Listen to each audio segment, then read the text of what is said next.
So similarly, goodness or heavenly quality or Buddha nature is the same for every of us.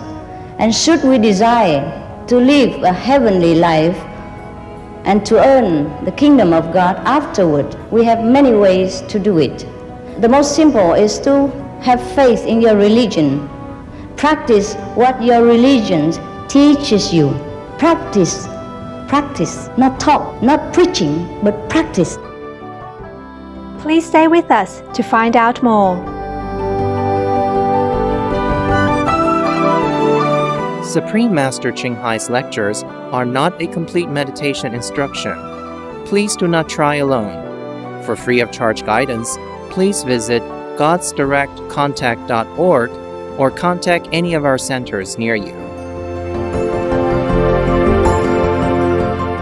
Today's program will be presented in Chinese and English with subtitles in Arabic or Xyz, also known as Vietnamese, Chinese, Czech, Dutch, English, French, German, Hebrew, Hindi, Hungarian, Indonesian, Italian, Japanese, Korean, Mongolian, Persian, Polish, Portuguese, Punjabi, Romanian, Russian, Spanish, Thai, Turkish, and Urdu.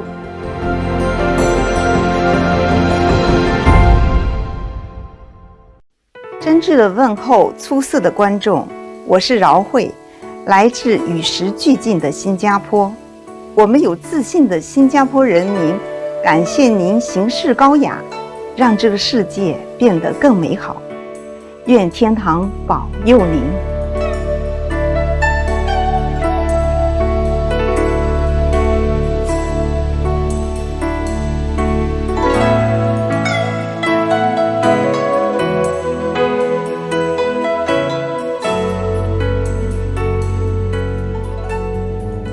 新加坡位居世界的十字路口之一，重要的战略地位使它成为主要的贸易往来、通信和旅游中心。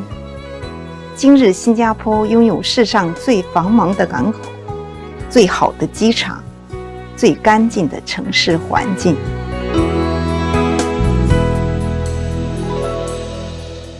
新加坡也以花园城市闻名于世，虽然岛上的摩天大楼姿势林比，但是道路两旁花木扶疏，处处可见赏心悦目的植栽，这都得归功于新加坡政府常年努力种植树木，美化环境。新加坡独树一帜在于和谐地融合种族和文化。早期的移民有马来人、华人、印度人和欧洲人，成为一处民族大熔炉。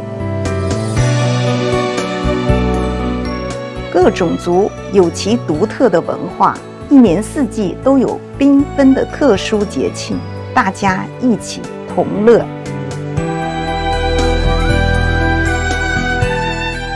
思想开明的新加坡人民多次热情接待青海无上师的莅临，并聆听他启迪人心的讲经开示。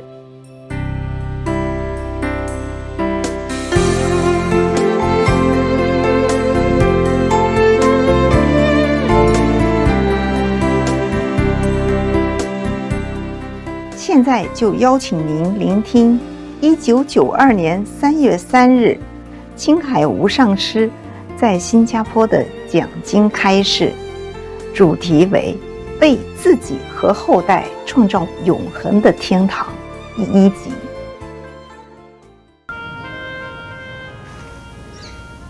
Good evening, my friends.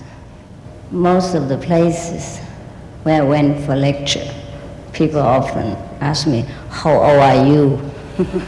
They don't ask for enlightenment. They ask, how old are you? Some people even say to me, oh, you look like a child. How much do you know? So I said to them, not much, not much. Just enough to take you to heaven. Yes. Actually, heaven doesn't belong to me alone.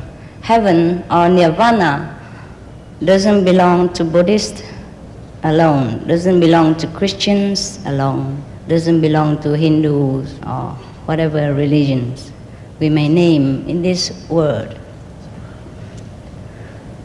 Heaven is the state of tranquility, of desirelessness, of everything fulfilled of its own accord. And we call that also nirvana. Actually, when the Buddha was alive, he tried to break up the false conception of heaven by dividing it into many different states. So we have kind of lower heavens and higher heavens. And the highest, the Buddha say, nirvana. Okay. We can call that the kingdom of God. The kingdom of God is what? And what is Buddha nature? And nirvana and all that. It sounds very far-fetched and very strange. And most of the myths of the practicings like yoga, meditation, or religious penance makes people feel that it is difficult to meditate. It is difficult to attain God. It is so difficult to attain Buddhahood. Actually, it is not that. True religion belongs to all people. God belongs to all beings. You might call it Buddha nature if you wish, or Buddhahood if you wish. This is a common property of everyone. To some beings, even hell belongs to them. To some beings, only nirvana, only heaven, the kingdom of God, belongs to them. Hell belongs to someone else. To some, they possess both hell and heaven. To some others, they possess only hell, so-called hell. I will explain soon. Now we should try to understand and explain it in a very scientific way and logical way, so that the myths of all these far-fetched heavens can be brought down to earth and let people have a close look at these so-called places.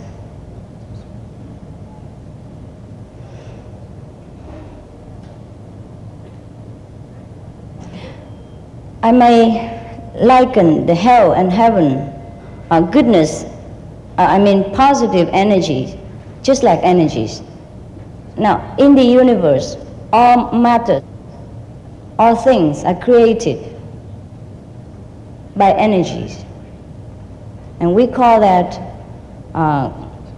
creative force, or we might call it the creator. And all the energies have now scattered all over places in the universe and became different worlds and different beings. And now these beings, they will acquire their individual state of thinking or level of consciousness. And according to the interreactions between each other, they will generate another kind of energy. This kind of energy, we will divide it into two categories. The first one, we can call it positive energy, or we say God nature, heavenly force, or Buddha nature. The second category, we can call it negative power or evil force or dark force or opposite of goodness. Now the goodness and the positive energy are side by side with the negative. Whenever any beings, be they angelic beings or earthling, the worldly people, whenever they generate goodness, tolerance, loving, compassion, and cooperation with each other, then these energies will be categorized as good or God force, positive power. And then the more we think, the more the beings generate this kind of goodness, the more positive power we have in our atmosphere or in our world. And whenever we or any beings generate hatred, bad thoughts, and any kind of negative tendencies, actions, or speech, we added more into the negative storehouse of the atmosphere, which is we call evil force. And this force will breed more hatred, more wars, more disharmony in our world, or in any world that these people happen to reside. That is the reason why we should generate always goodness in thoughts, in deeds, and in speech, in order to derive the goodness that we have sown. So that's why in the Bible it is stated that as you sow, so shall you reap. And in the Buddhist scriptures, it's the same thing. If you do good deeds, you get a good result. If you do bad, then you reap the result thereof. Most of the scriptures mention the same things. Now, in order to reach heaven, it is logical. Now we know that we have to tune into goodness, to the positive part of the world. And the more we step into goodness, the nearer to goodness, the more we are merged into this heavenly quality, the more we are near to heaven. Negative force may exist in our neighborhood, but they will not affect us.